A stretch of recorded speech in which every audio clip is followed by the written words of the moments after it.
They might need to push some back and save it for pay-per-views, and the TV shows probably gonna suffer a little bit.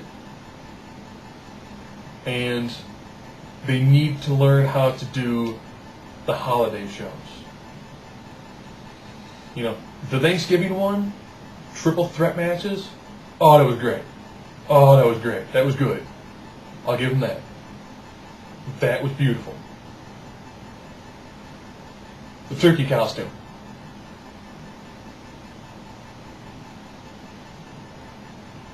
A turkey costume. And a food fight, you know. Yeah, Thanksgiving, you get a food fight. Vince has done it for many years, or you have them women wrestling in creamed corn or mashed potatoes or some junk. You know, and you normally devalue the women, but for Vince, he never put stock in them anyways. Now, TNA's Christmas show. Again, you did the same thing. You have some pretty solid matches. And AJ Styles just like a reindeer. He's been a turkey and a reindeer.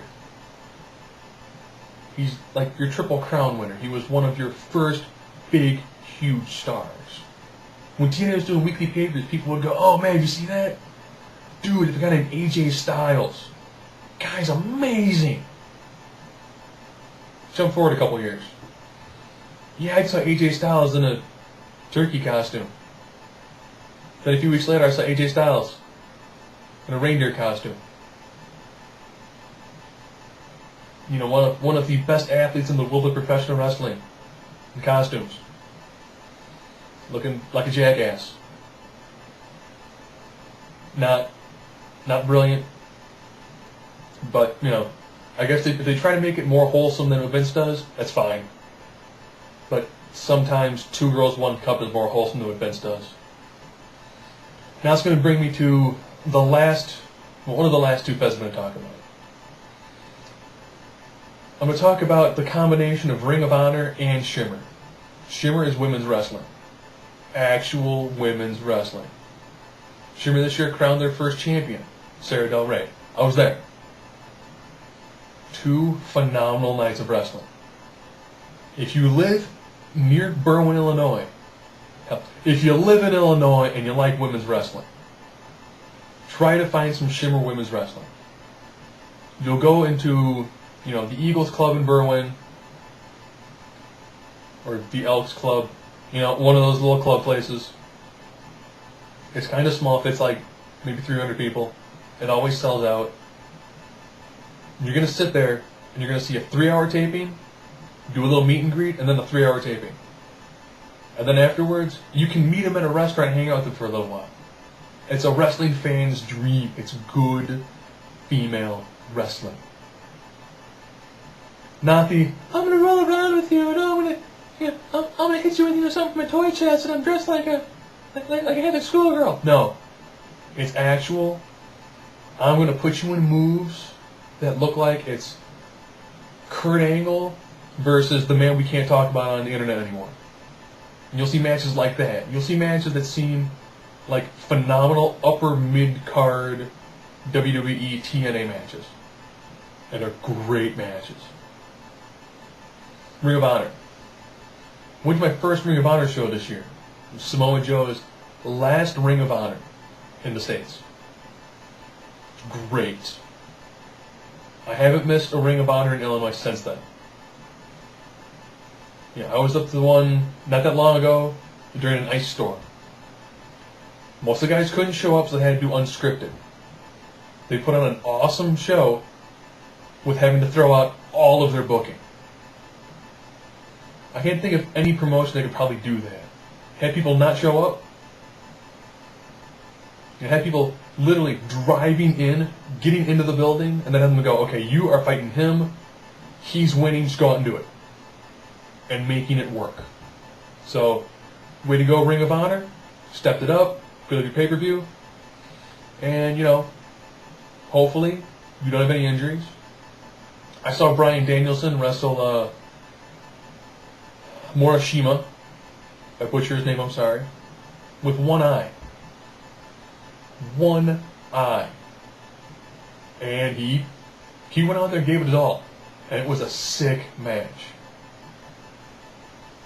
So those two, if you can catch a Ring of Honor show, and you like wrestling, it's normally pretty cheap. You can get into probably about $20. It'll be about a 4-hour long show. It's good.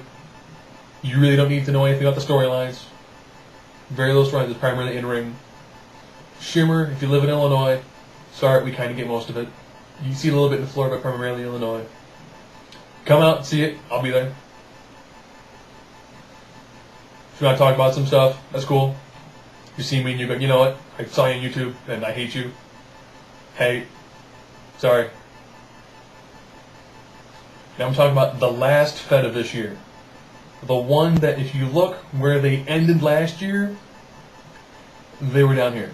I would go lower, but I'd be out of camera range. Now they're about here. That's the ECW brand. You're probably going, oh no, man, TNA's so much better. No. Just hear me out here. Watch December to December from last year. Try to. Try to sit through like the 2-hour and 10-minute long pay-per-view. Try to sit through that.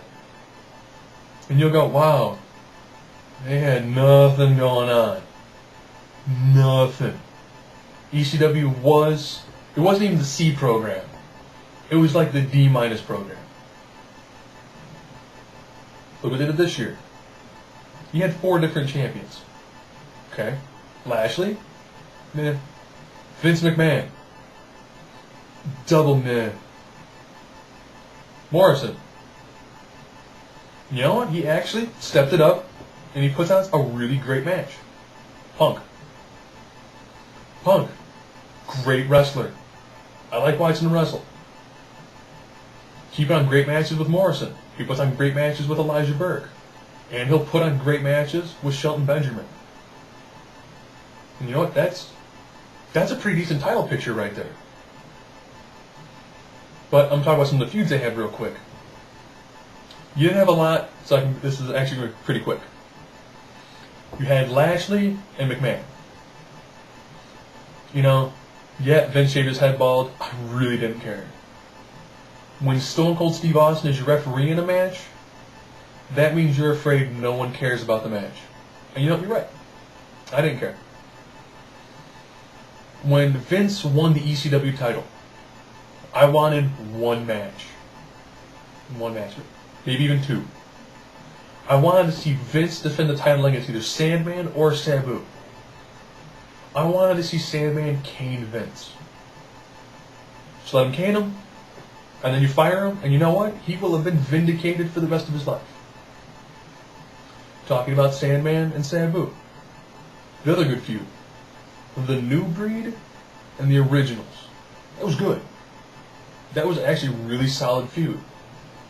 When they brought Punk into it, I saw a great potential to see matches like Punk versus Rob Van Dam. There's a great match. Just let them go, let them do what they can do, and they would have put on a phenomenal match. Period. You know, the person who didn't belong there was Kevin Thorne. Yeah, I know they needed some muscle in the group, but Kevin Thorne's vampire thing didn't mesh at all with the rest of the New Breed. But, you know, it was great to look at Ariel. I have to say this too. I haven't missed an ECW event in Illinois since it came back. I throw on a pair of vampire fangs. I throw on, you know, vest, tie, nice shirt, button down, matching pants. Saw my ECW World Championship belt. Grab my cane. I got teeth in. I look like I could be, you know, Kevin Thorne's tag team partner.